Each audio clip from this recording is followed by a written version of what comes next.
Políticos, desde que o mundo é mundo, criam leis idiotas para os mais diversos motivos. A maior parte delas tem boas intenções, querem gerar um impacto positivo na sociedade. Mas o que a sociedade em geral, e os políticos em particular, falham em perceber é que o efeito de uma lei não depende das boas intenções dela. Algumas leis idiotas criadas por políticos simplesmente caem na irrelevância, simplesmente são ignoradas e não fazem efeito algum. Essas são as boas leis, porque as outras, a maior parte das leis idiotas, não apenas falham em atingir o objetivo pretendido, como geram um prejuízo enorme para toda a sociedade. Mas, de todas as ideias idiotas criadas por políticos em toda a história, em todos os países, as leis contra o trabalho são as piores. Como explicamos no vídeo, sem governo, quem vai proteger o trabalhador? Essas leis sempre prejudicam a parte mais fraca. Lógico, prejudicam o empregado.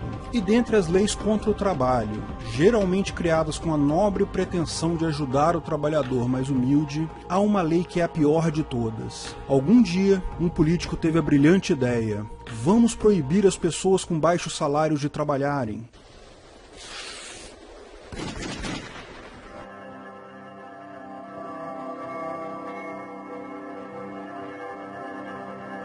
Salário mínimo ajuda o trabalhador?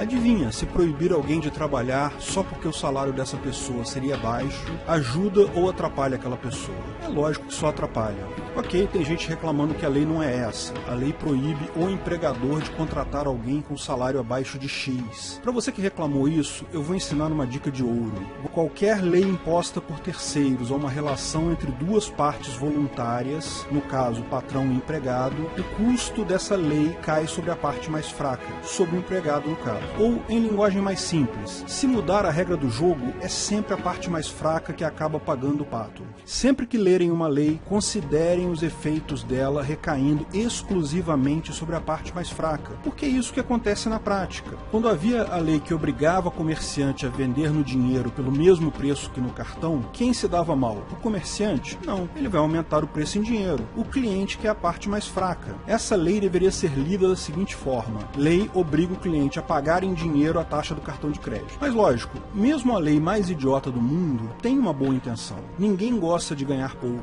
É triste ver trabalhadores que precisam labutar o dia inteiro em troca de uma miséria de salário. Ninguém tem dúvidas de que isso é ruim, que seria bom que isso mudasse. Seria ótimo que todos ganhássemos bem. Principalmente seria lindo que mesmo o trabalhador mais humilde ganhasse o suficiente para ter uma qualidade de vida adequada. Ninguém aqui está questionando o problema. O que questionamos é a solução idiota, pré-primária mesmo. Uma lei proibindo salários baixos é incapaz de aumentar salários, porque os salários não são escolhidos aleatoriamente ou por mera conveniência do patrão. O valor dos salários é um preço que é definido por um mercado de trabalho. Se dependesse apenas da vontade dos patrões, lógico que todos os empregados teriam salários muito baixos. Mas, infelizmente para os patrões, eles precisam que o trabalhador trabalhe. E a relação de emprego é uma relação voluntária. Isso significa que, se o patrão oferecer X para um empregado e um outro patrão oferecer um valor maior do que esse, o empregado vai pedir demissão do primeiro e optará por emprego no segundo. O primeiro ficará sem o trabalho que ele precisa. A relação de emprego é uma troca, não é um favor que o patrão faz. O patrão precisa do trabalho do empregado tanto quanto o empregado precisa do salário pago. Se o patrão oferece pouco pelo trabalho, ficará sem o trabalho que precisa. É o mercado. Tem a oferta, que é o número de profissionais capazes de prestar aquele serviço, e tem a demanda, que é o número de patrões que precisam daquele trabalho fornecido. Como qualquer curva da oferta e demanda, ambos se cruzam em um ponto, que varia ao longo do tempo, e determina um valor mínimo pelo qual um patrão consegue contratar um empregado para aquela função. Além desse valor mínimo, há um limite para o valor do trabalho, assim como ocorre com o preço de qualquer produto ou qualquer serviço, que é o valor subjetivo daquele produto ou serviço para o comprador. O empregador não vai pagar um salário para o empregado se o retorno que ele tem for menor do que ele está pagando. Ele prefere ficar sem fazer nada. Nessa faixa, entre o valor mínimo ditado pelo mercado e o valor máximo ditado pelo valor que o seu trabalho tem para aquele empregador, é que ocorre a negociação caso a caso.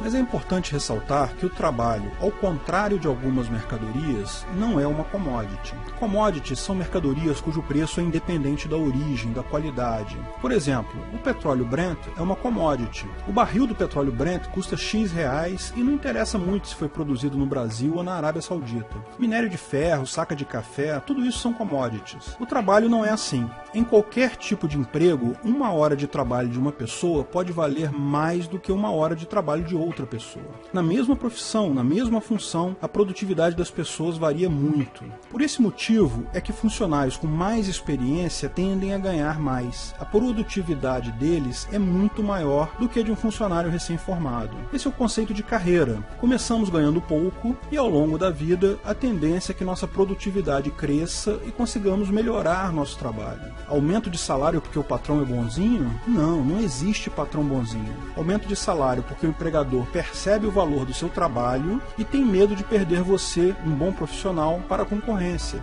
Outros fatores são importantes para a produtividade também. Coisas como disposição pessoal, comprometimento com o serviço, pontualidade. Também fatores sociais como conhecer muita gente, ser capaz de manter bons relacionamentos. Tudo isso tem um valor intrínseco. Repare que todos esses fatores se aplicam a todas as profissões. Mesmo o empregado mais humilde, se for pontual, educado e atencioso, gera mais valor do que outros sem essas qualidades. O resultado é que você pode entender as pessoas em um grande mapa, cada um com diferentes níveis de capacidade de gerar valor com seu trabalho. Esse valor não é fixo para uma pessoa, ele varia com o tempo, geralmente aumentando ao longo da vida da pessoa, à medida que a pessoa aprende mais e se torna mais produtiva. Esse valor gerado é o máximo que seria pago por um empregador para aquela pessoa. Quando o governo estabelece uma linha e diz que não podem haver trabalhos abaixo daquele valor, você está simplesmente impedindo um monte de gente de trabalhar. É importante deixar claro que, para algumas poucas pessoas, o salário mínimo pode ajudar sim. Lembre-se, o mapa mostra o valor gerado, que é o valor máximo que um salário de uma pessoa poderia ter. Mas o salário real pode estar entre esse valor máximo, acima do que ninguém iria te contratar, e o valor mínimo do mercado, abaixo do qual você procuraria outro emprego.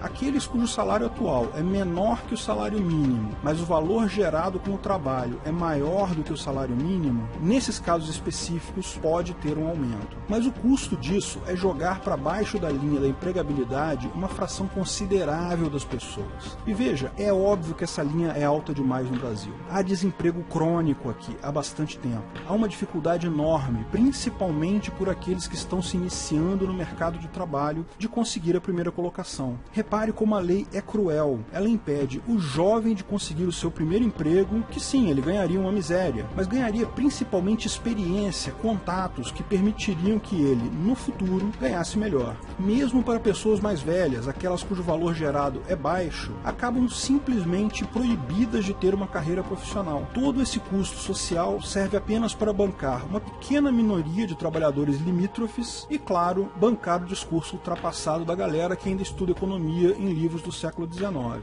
Mas não é triste que essas pessoas iriam ganhar menos que o mínimo? Dá para viver com menos que um salário mínimo? Essa não é a conta. Essas pessoas já vivem com menos que o mínimo. Elas são empurradas para empregos ainda piores em condições ainda mais perversas porque são proibidas de trabalhar em atividades que lhe renderiam um valor um pouco melhor, mas ainda abaixo do mínimo. Veja as estatísticas do IBGE. A maior parte dos brasileiros já vive com menos de um salário mínimo. A lei é incapaz de aumentar os salários. Só serve para prejudicar aqueles mais humildes e os mais jovens. Pense bem, se você trabalha em uma determinada profissão e, por qualquer motivo, o valor do seu trabalho é pouco valorizado, ainda assim é melhor para você vender o seu trabalho por um preço baixo do que não ter opção alguma e ter que ficar desempregado. Por uma série de razões. Primeiro, porque algum dinheiro é sempre melhor do que nenhum dinheiro. Ah, mas não dá para fazer nada com menos que o mínimo. Olha, dá para fazer mais coisas do que com R$0. Segundo, porque você tem a oportunidade de aprender a trabalhar melhor. Se for esperto, vai melhorar a sua forma de trabalho e poderá ganhar mais adiante. Isso é principalmente verdadeiro para quem está começando a trabalhar. Terceiro, porque estar empregado é uma ótima maneira de estar conectado com o mercado de trabalho. Você tem muito mais chances de conseguir outro emprego melhor estando empregado do que estando desempregado. Salário mínimo é equivalente a privar todas as pessoas mais simples de um emprego formal. Significa impedir que aqueles que estão iniciando em uma profissão ou que ainda não estão habituadas ao mercado de trabalho, aqueles com menor escolaridade, com menor capacidade de produzir, consigam uma primeira oportunidade, onde poderiam deslanchar uma carreira de sucesso. Dentre todas as leis com boas intenções e consequências catastróficas, o salário mínimo é a mais perversa delas, justamente porque pune os trabalhadores mais frágeis, aqueles com menor capacidade de optar por negócios próprios, de investir em sua educação. Dizer que o salário não pode ser menor do que X não significa aumentar o salário de todo mundo para X, significa destruir a vida de um monte de gente. Felizmente, tanto o governo quanto o emprego formal estão desaparecendo rapidamente. Essas estruturas anacrônicas vão deixar de prejudicar os mais pobres em alguns anos. O livre mercado de trabalho tende a ser cada vez mais livre e em pouco tempo todo mundo será freelancer e todo mundo conseguirá, dessa forma, explorar o máximo de valor que tem capacidade de gerar com seu trabalho.